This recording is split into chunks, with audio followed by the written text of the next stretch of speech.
Code Blue diboykot. Nah, yang lagi viral dan hangat-hangatnya. Ya, Code Blue diboykot. Jim Ye Hong hingga pemilik kafe yang terlibat dengan Code Blue angkat bicara. Sampai King Abdi, Jajan Mercon bicara begini. Mari kita bahas. Halo guys, apa kabar semuanya? Nah, yang belum tahu siapa itu Code Blue, oke, jadi adalah seorang reviewer makanan, seorang chief yang dulu pernah berseteru juga dengan Farida Nurhan dan Nyak Kopsah beberapa tahun lalu yang pernah viral ya, mungkin kalian tahu itu. Kini Code Blue dituding melakukan pemerasan karena mereview sebuah makanan di kafe dengan bad review. Pemilik resto minta videonya ini dihapus, tapi hal ini ditolak oleh Code Blue. Malah dia menawarkan solusi lain dalam bentuk kerjasama dengan nilai ratusan juta. Pemilik resto jadi berpikir, kok jadi seperti pemerasan ya? Perlahan tapi pasti Code Blue diserang netizen yang selama ini bertindak sebagai reviewer makanan, seorang chef juga, tapi kok malah blunder. Ulasannya dinilai negatif. Sampai-sampai ada akun misterius, sebut saja Silent Hacker, yang sering bongkar-bongkar kasus. Nah, akun ini sampai melacak Code Blue dan membeberkan semua tindak laku Code Blue apabila tidak minta maaf dan berhenti melakukan ulasan negatif dengan tujuan terselubung atau dugaan pemerasan. Dan lucunya, akun ini minta Code Blue nyanyiin lagu Mars Manchester United malam-malam. Itu adalah syarat permintaan maaf dari si hacker, atau si akun misterius itu akan membongkar Code Blue lebih dalam. Dan benar saja, hal itu dilakukan oleh Code Blue. Atas hal ini, warganet berpikir, berarti memang Code Blue ini problematik. Kalau enggak mungkin juga dia mau menurutin keinginan si hacker itu. Semua itu dilakukan agar akun itu tidak bongkar-bongkar Code Blue terlalu dalam. Akhirnya Code Blue minta maaf sama salah satu brand yang sudah diberikan ulasan negatif olehnya. Kemudian banyak pihak yang selama ini kontra dengan cara Code Blue mengulas makanan ikut bicara. Salah satunya akun Gastronusa yang menyerukan boykot Code Blue. Mereka memajang poster Code Blue dengan seruan boykot oknum food reviewer. Poster itu disebut bisa dipasang oleh pebisnis kuliner di tempat-tempat makanannya dimanapun berada. Tertulis juga keterangan bahwa tempat ini bukan objek bagi oknum food reviewer untuk mencari viewer dengan engagement dan dramatisasi di media sosial, mencari keuntungan dengan menekan tempat usaha yang sok-sokan menjadi food konsultan atau inspektur kebersihan untuk oknum food reviewer. Dengan tiga intensi tersebut, silahkan cari tempat lain. Dengan kata lain, Code Blue diblokir, atau ini juga berlaku bagi seorang yang sok-sokan berlagak seperti food vlogger, food reviewer yang mengaku-ngaku konsultan, tapi itu hanya untuk meningkatkan engagement secara pribadi. Beberapa pebisnis kuliner juga memberikan komentar atas kasus ini, seperti Jim Ye Hong yang juga pernah terlibat dengan Code Blue dan beberapa pemilik resto lainnya. Dan King Abdi juga ya, King Abdi Jajan Mercon juga berkomentar atas kasus ini yang menyayangkan sekali atas tindak laku Code Blue ini. Nah, sampai-sampai anggota Komisi 6 DPR dari fraksi PDIP yaitu Mufti Aiman Nurul Anam atau biasa disapa dengan Gus Anam sempat menyinggung influencer makanan Code Blue yang memberikan komentar buruk terhadap suatu brand tertentu. Itu ia sampaikan Anam dalam rapat dengar pendapat Kementerian Perdagangan di gedung DPR RI. Anam meminta Kementerian Perdagangan untuk mengawasi ini. Kemudian yang kedua, kalau jenengan tahu bahwa hari ini baru 2 hari yang lalu ada namanya Code Blue.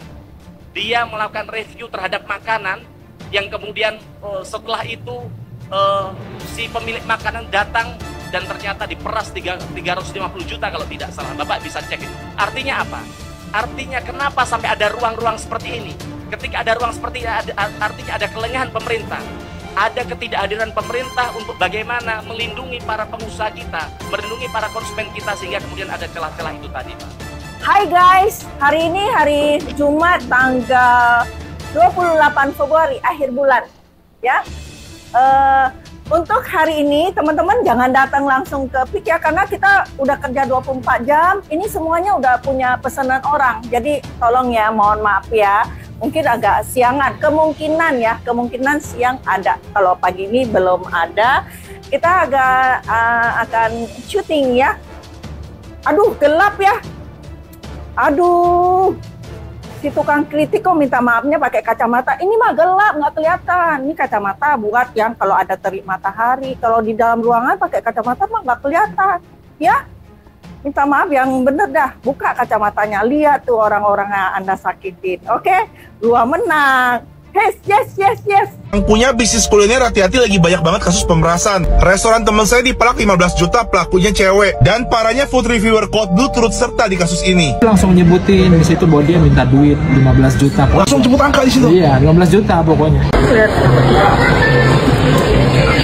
Tadi di sini gua muntahin kecoanya. Pas kejadian itu apakah dari staff langsung minta maaf? Udah langsung. Langsung ya Pak ya? Iya. Terus dia ada bayar nggak di sana apa? Nggak bayar. Nggak bayar ya? Karena udah prosedur kalau kita melakukan kesalahan apapun, anak-anak nggak membebanin biaya, jadi Nggak bebanin biaya ya berarti ya? sebagai pertanggungjawaban pertama. Ya, selanjutnya kan berlanjut ya, akhirnya ngobrol-ngobrol di WhatsApp dan telepon ya. Telepon. Udah minta maaf lagi pas lagi di telepon juga, minta maaf lagi. Minta maaf. Saya bilang gini bahwa saya coba kita bisa cek laboratorium, nanti kalau misalnya ada kontaminasi dari yang itu, Iya. kita biayain deh Iya. berobatnya. Karena kan saya juga nggak mau tamu saya sakit. Oke, pokoknya kalau dia sakit apa-apa biaya tuh kamu udah bilang udah siap handle ya. Udah siap, mau rumah sakit mana yang terserah. Oke, gitu. oke. Tapi aku dengar si korban ini katanya minta duit 15 juta ke tim manajemen dan ke perusahaan, bener nggak? Iya. Nah gimana tuh cara meresnya, cara ngomongnya gimana tuh? Ya memang saya paling takut sama kecoa ini, saya trauma. Terus saya bilang, saya ikut merasakan apa yang kakak rasakan. Makanya saya bilang, saya minta maaf banget ya kak atas kejadian ini. Berawal pertama kali kejadian seperti ini, saya bilang gitu. Enggak, pokoknya info ini saya nggak mau deh. Dan dia langsung nyebutin di situ bahwa dia minta duit 15 juta. Pokoknya gini aja deh mas, 15 juta. Langsung gitu. sebut angka di situ. Iya, 15 juta pokoknya gitu aja. Waduh, kalau kayak gitu kita nggak pernah kejadian gini ya kan? Iya nggak Maksudnya sampai pernah. diminta Kok tamu. tiba-tiba meres begitu? Nah, Nih, terus? dia nggak ada ngancem kamu nggak? Jadi gini, kalau kamu nggak bayar dia 15 juta, Akan mau diviralkan. viralin. Dia akan viralkan aja. Dia bilang mau viralkan saja gitu ya. Iya. Waduh ngeri banget. Dan parahnya Code Blue nggak ada cross check, langsung posting. Kayak mana?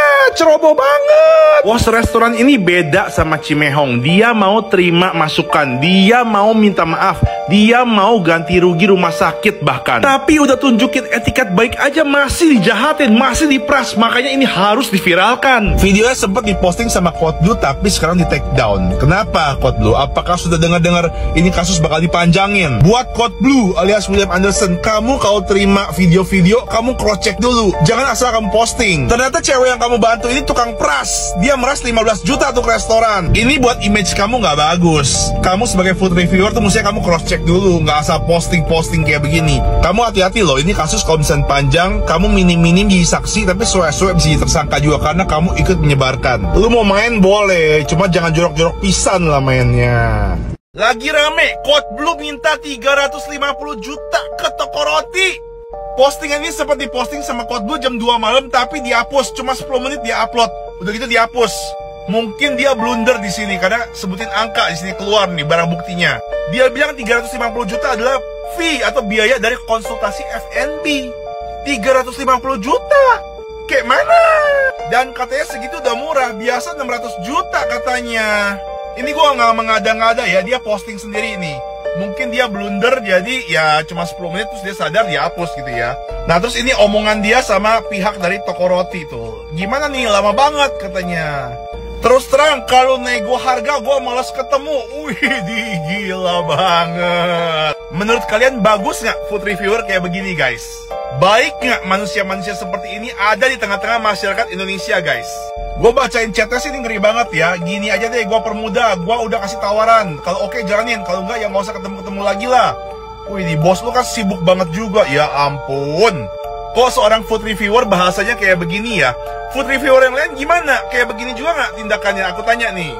Jadi syaratnya kalau misalnya konten itu mau dihapus nih mesti begini nih. Bayar dulu 350 juta, ini bayar fee ini dulu. Udah gitu nanti harus menjalankan ini. Menjalankan kupas tuntas 8 konten dulu katanya. Jadi intinya harus bayar dulu 350 juta.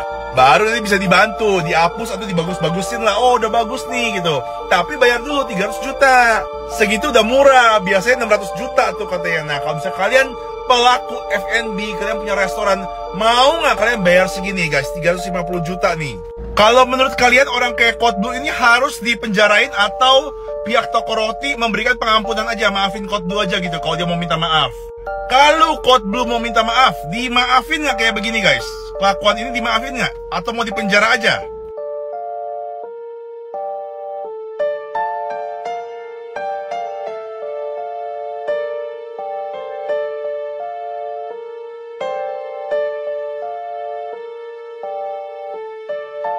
Yang lagi rame ada salah satu food reviewer bernama Code Blue yang dikenal paling jujur dalam review makanan. Terus dia nggak segen-segen juga buat bilang resto ini jelek dan makanan itu nggak enak. Ternyata dia main belakang sama salah satu ex-karyawan dari sebuah brand cake bernama Claremont. Tujuannya buat menjatuhkan si brand Claremont inilah. Ada salah satu kasus di mana si brand Claremont ini lagi kirim roti ke salah satu panti asuhan. Terus roti yang fresh diganti sama roti yang udah rusak lah intinya. Nah itu tuh digoreng tuh sama mereka berdua tuh. Seakan-akan ya brand Claremont ini ya nggak bener lah.